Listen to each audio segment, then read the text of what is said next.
Hi, hello. This is my PowerPoint that I created on the serial killer genre. My name is Nathan, and let's get down to it. So, what is the serial killer genre? So, in retrospect, it's not really just about one man killing people like Ted Bundy or stuff like that. The genre itself, it's basically anything that revolves around a murder and anything with that murder included, such as the witnesses and other things like that, coming together trying to solve this one case. And in multiple cases, there are times where uh, it can go on and a lot more people start to get involved, and it just becomes almost like a snowball effect of starting with nothing and ending with so much that you didn't expect to happen. So, in the genre, it's most of the time, some movies, some pieces of media like to glamorize or just show one side or the other, but in the genre itself, it's never just one or the other. It's most of the time just 50-50 of one or the other. It's never just one solid police or one solid the killer. It's some like to do 50-50. Um, but most of the serial killer things that I like to be watching, or in this case, they're called serial murders, is they like to lean towards the killer's point of view. The ones that I like to watch the most, or read, or play games, or watch. Um, Now, the audience, they really just like to analyze it all together. So they analyze pretty much what the serial killer has to do, and then as well as what the police does. But they're not really involved with it. They just like to see things, and sometimes things get noticed. So what are the essentials? Some of the essentials are the killer most of the time is known by a specific person, someone who is very trusted in their circle before they became known as a killer. So, like Freddy or Jason, for example, the serial killers or the horror movies, they all had interesting backgrounds. They were all uniquely dealt with, I guess. But in the end, one person or two people knew about who their identity was, knew their entire story, so they sympathized with it. Um, which goes into my next point. The killer's reason is justified for their harsh background. So a lot of them could be bullied, a lot of them could be harassed, or even pushed to the point of suicide. But a lot of them really do have some baggage with them, and it's just a lot of pretty much dealing with how they're going to get through it, as well as the amount of planning it takes to either execute the murder or to find the murder itself. It's just a lot of it goes into great detail. So the who.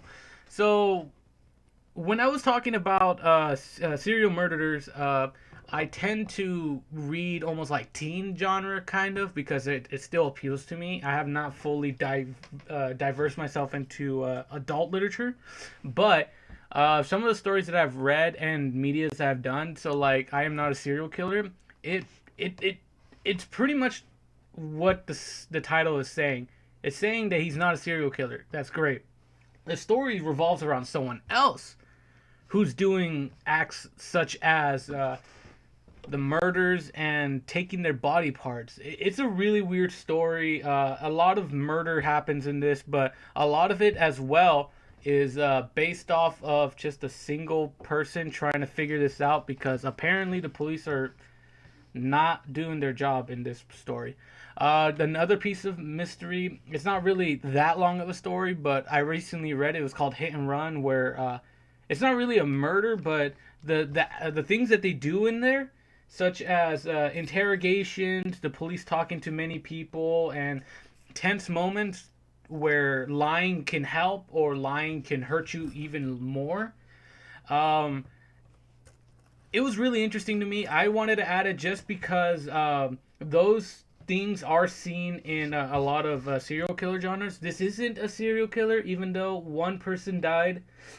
It's just the things that they do in the background and try to find who actually killed somebody is what I see a lot in a lot of mysteries. The last piece of media I want to talk about is Danganronpa.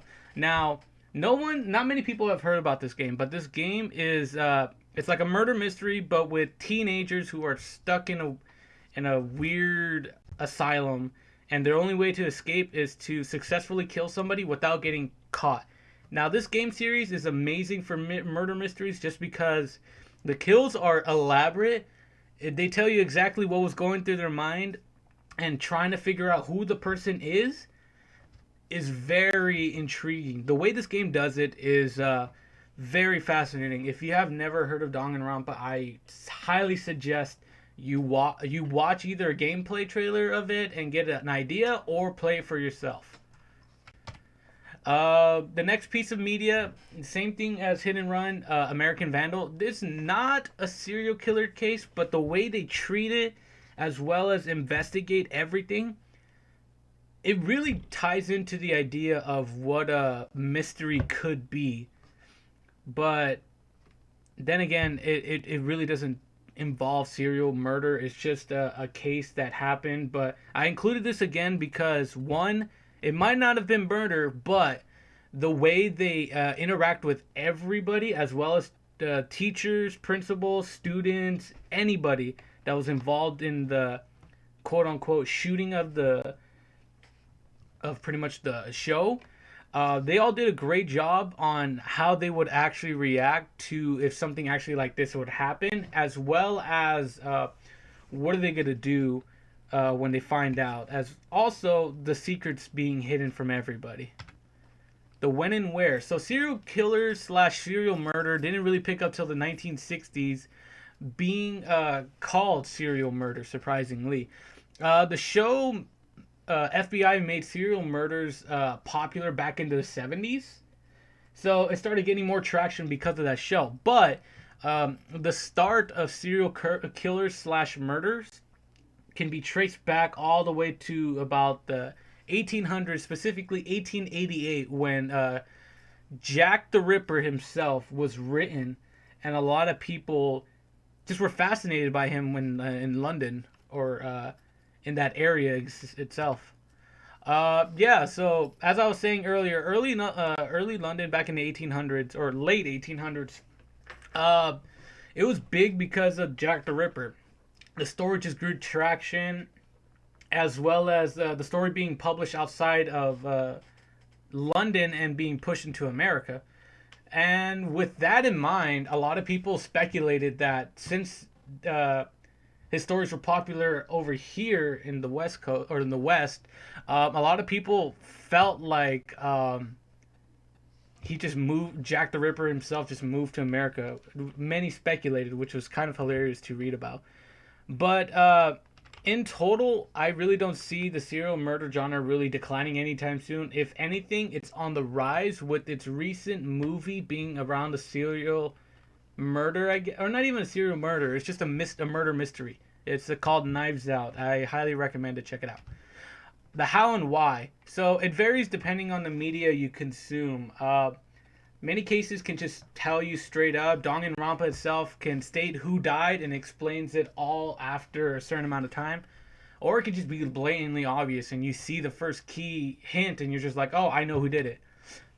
Crimes are investigated with the police, with private investigators most of the time, or they can do what many certain medias do nowadays, or just like to do differently, which is a solo person's looking to do it with their own kind of like intuition. So like John Wick, Taken series, all those different series, they kind of relied on police, but the main focus was the main character trying to get to the bottom of it. And these are my appendices. Thank you very much.